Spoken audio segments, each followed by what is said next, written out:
It doesn't matter where you go, in every corner of internet there will always be malicious content. Women sexualizing themselves for money and likes, men dressing like women. Let's be honest, our eyes have seen a lot of trash in this era. Through our eyes, dark thoughts settle in our minds, letting dirt into our souls. It's a no-brainer. We must be aware of where we direct the windows of the soul. Because of the eyes, how many souls have lost eternity? How then can we remain safe from temptation when we expose ourselves to danger by looking at people of the opposite sex?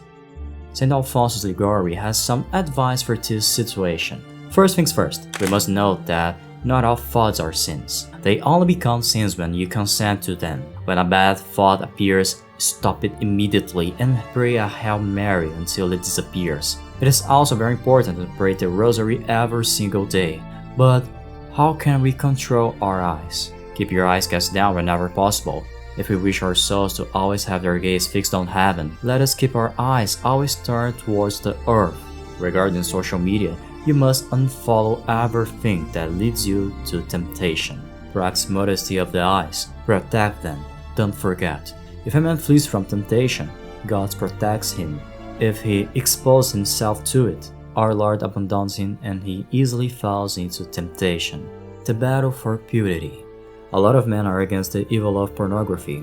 I know how difficult it is to overcome our desires and conquer the addiction, to overcome the error. But let me ask a question. Have you ever truly loved? Love isn't an emotion, but an action. If I ask you to feel warmth, will you feel it? If I ask you to feel happiness, do you feel it? If God asks you to love one another, will you wait to feel love?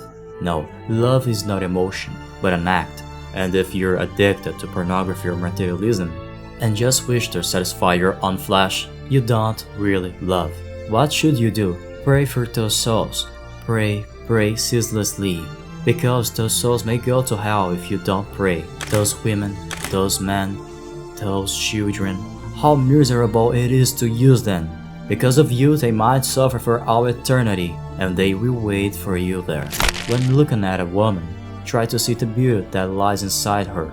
Try to see a part of God and pray for those people to look inside themselves, for there lies the ancient and ever-new beauty. St. Augustine once said, "For it was my sin, not in him, but in his creatures, in myself and in others. I sought pleasures, sublimities, truths, and thus fell headlong into sorrows, confusions, and errors.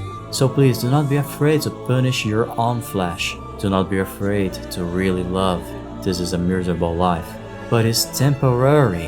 1 minute of pleasure is incomparable to eternity. An entire life is incomparable to eternity. So keep your eyes cast down to keep your gaze fixed on heaven and pray for those souls." Dominus vobiscum, et cum spiritu tuo.